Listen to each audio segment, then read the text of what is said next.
Right, so I talked about that rear beam that's in the back of the car here. Slight change of plan, we're going to go do an exchange. So let's clean out the back of the car, which is full of stuff, put it in this, which I hope I've put the video on already, otherwise this is going to be all blurred, and go exchange it for something else. Classic swap shop.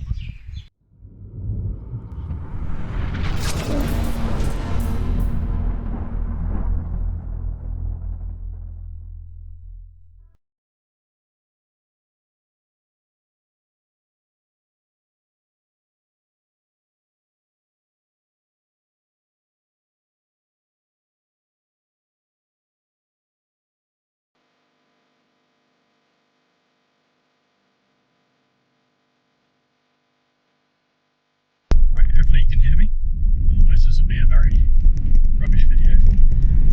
So yeah, we've loaded the bare rear beam into the back of the van. Don't have to pick up anymore. I've got so many videos on the go at once in various stages of filming. I have no idea what is going to have to stay and what is going to have to be bleeped out for the surprise. So we have obviously the vehicle I'm driving in, talking about that, which, fingers crossed, should be out by the time you see this. There's obviously talking about what we're going to do with the rear beam. Then my neighbour Andy, who, through the classic curse of having to give up his racing dream because they need a bigger kitchen, has had to sell his race car shell, so I've picked up a new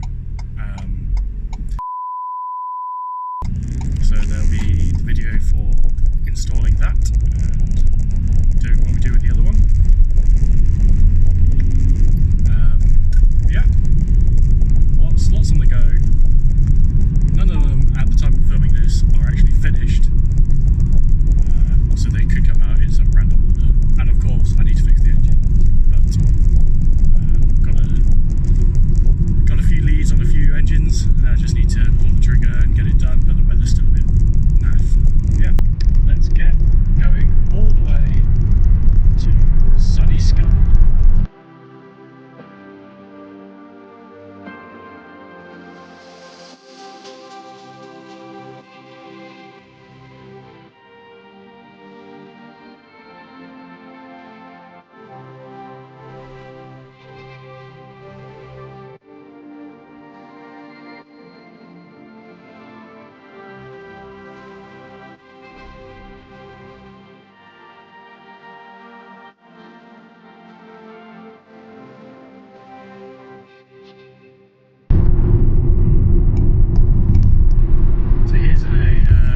Interesting UK motorway quirk.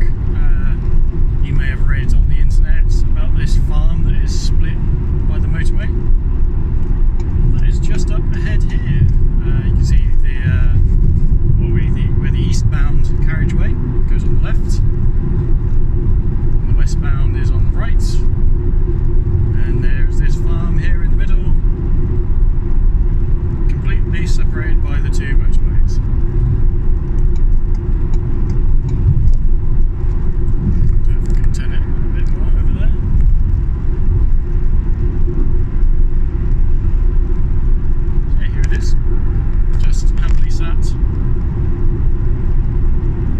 Completely locked in.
this, I was in the Twingo, and I was deaf by now.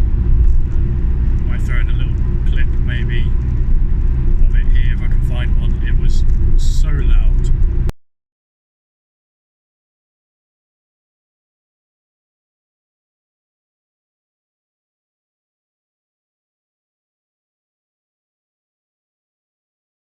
So this is a relative luxury, and it's actually way more comfy than the pickup so far. I think on a long journey, like a 5-hour journey, these seats will start hurting compared to the pickup ones, which are a lot more comfortable. But the actual tech on board just makes it a lot easier to drive. And I've got an armrest, so I can just chat like a proper van driver. And the car go past very fast. Yeah, so we'll just keep on trucking.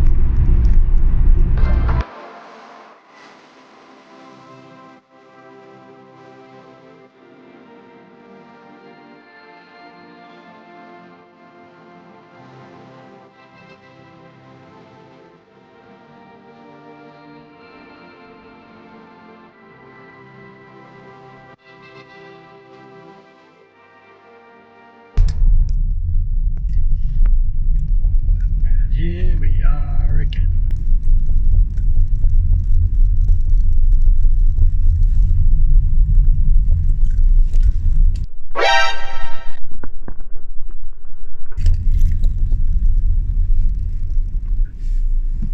A few moments later.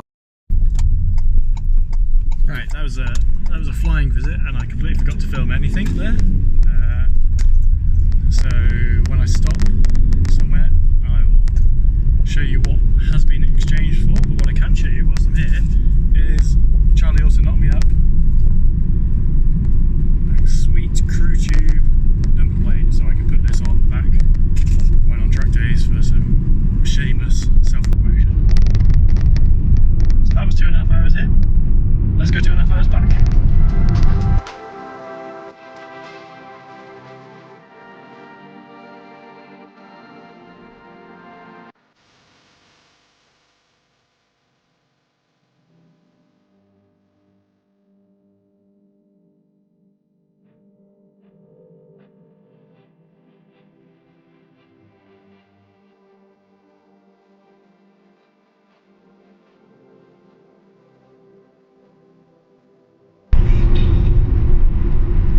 Here we go. Back past the farm in the middle of the motorway again. This time from the other side.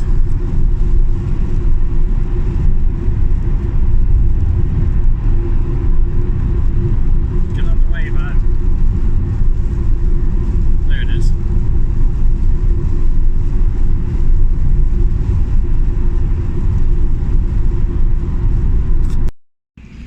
Right, so we have stopped off at work. Let's review what we traded the rear beam for. Another rear beam.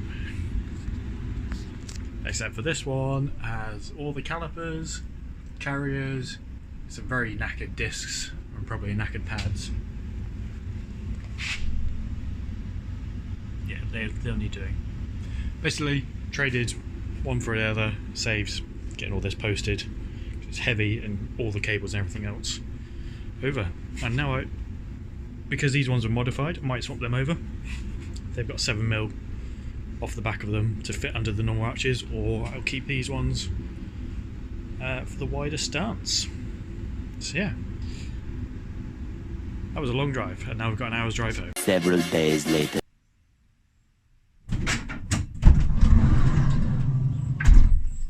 Hello again. In a few days, this has just been driving around in the back of here. No idea where I'm going to put it, so let's put it somewhere.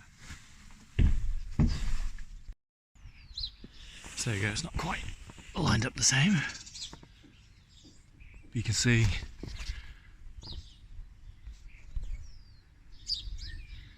how much wider that track will be at the back. And disc brakes, of course. Now I've got to figure out where I'm going to put this, because the beam only just fitted in the car with the roll cage. Now it's got all this extra stuff on it, it ain't going to fit. Alright, so it doesn't fit in the back of the Twingo anymore.